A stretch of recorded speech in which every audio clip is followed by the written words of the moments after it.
Kundalini yoga. How dangerous is it? What is it? Okay, you probably won't go to hell, straight to hell. But it is very dangerous, and we'll talk about that. First of all, I'm Jacob, and welcome back to Forgotten Voices. Um, so I really wasn't sure if I really wanted to do this topic in particular. Like, it's just yoga. But the more I thought about it, we are spiritual beings, and we are living in a more and more spiritual world, and we all need to be aware of the reality of the situation. Um, all right, with that being said, I ask you to come at this with an open mind and just consider it. Just think about it for a little bit. All right, so Kundalini Yoga, what is it? Well, let's go to Kundalini Yoga 101 and they'll tell us about it. All right, first introduced in the 70s to the Western world by this yogi. There you go. Let's see, combination of breath, movements, and sound. It's derived from the Sanskrit of kundo, which means coiled energy. The idea that we all have energy gathered in the base of our spine, and through the practice of Kundalini, we bring that energy up our spine. Sorry, it moved through the 7 chakras and out of the crown of our head. So there you go.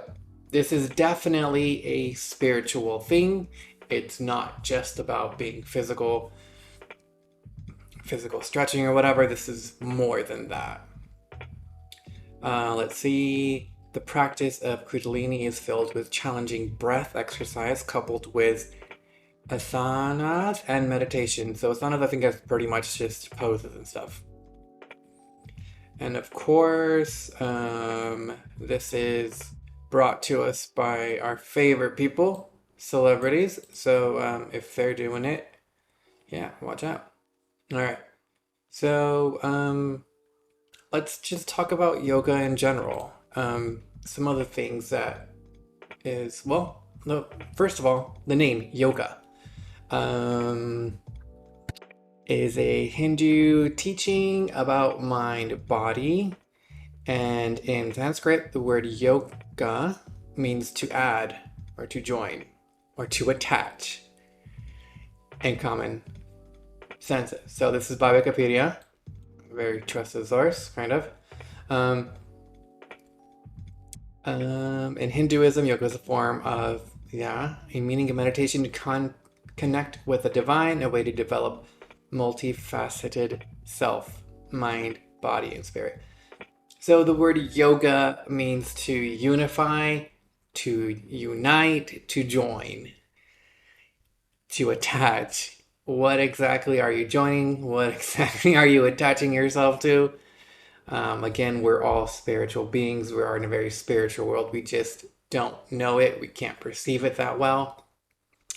But when you're going into this practice and practicing, joining, attaching yourself to something, and you mix in spirituality with that, you're opening yourself up to something that you don't want to be opened up to.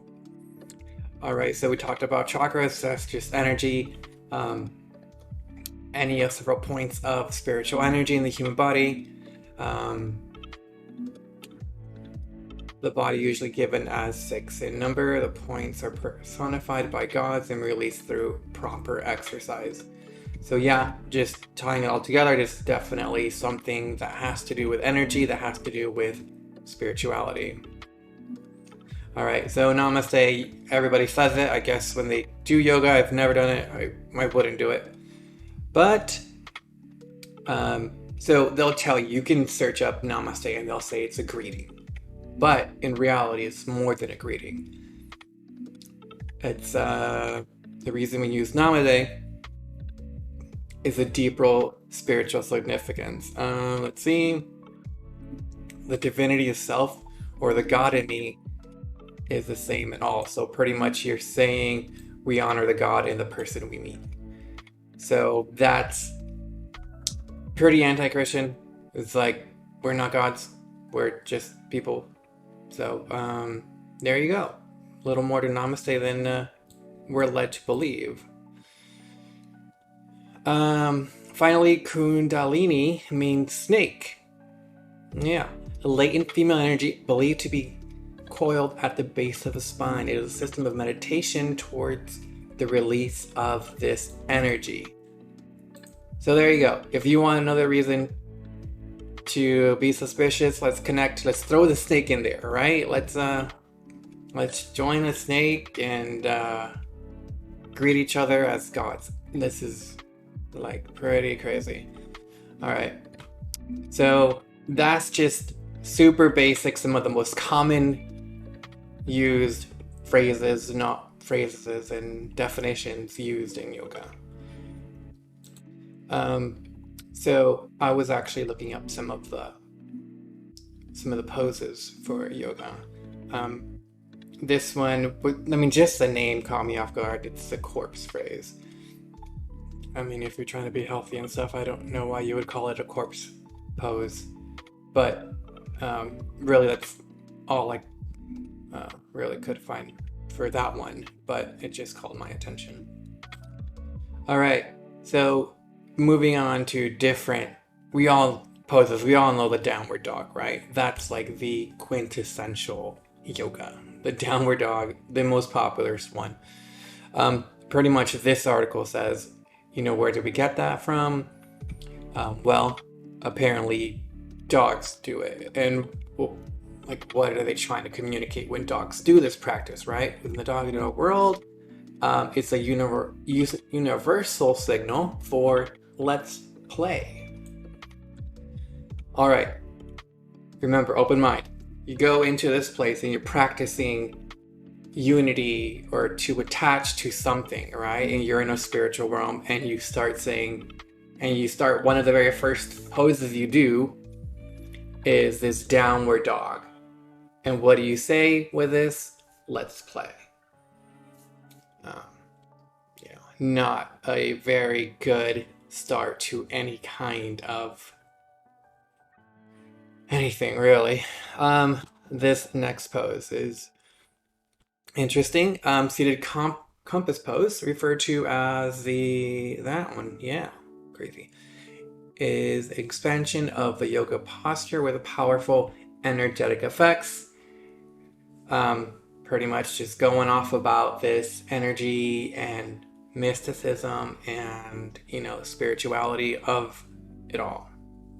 So the interesting thing about this compass pose, that it's supposed to guide you back home, of course, they'll say it in your own spiritual and emotional kind of way, but it leads to this pose. It's called the exorcist pose. Is relatively new posture, is given by this lady, which it is variation of the pose dedicated to Shiva, the destroyer, which is known as, it can be entered from the compass pose by keeping the lifted leg straight and taking the hands back. So, and they call it because it's supposed to resemble an image from the horror film. So this exorcist pose starts with the compass pose, which is supposed to center yourself and find your own way, and then you dedicate this next pose to Shiva the destroyer. We actually talked about Shiva the destroyer in a previous video about CERN, and Shiva is pretty much a Hindu god that destroys and recreates the world. So there you go. If you thought yoga is a just physical exercise, you're just stretching, there's a lot more to it.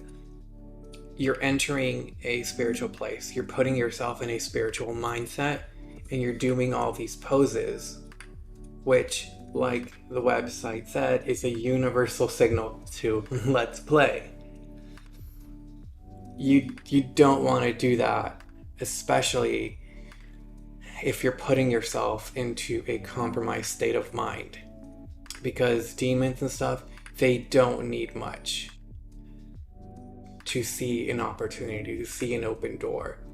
So, kind of just wrapping it up, I do believe yoga is potentially opening up doorways and footholds for demons and other things to influence your life.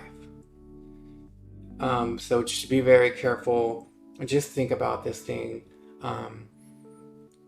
And just remember, this world is spiritual and we don't really perceive it, but it's there.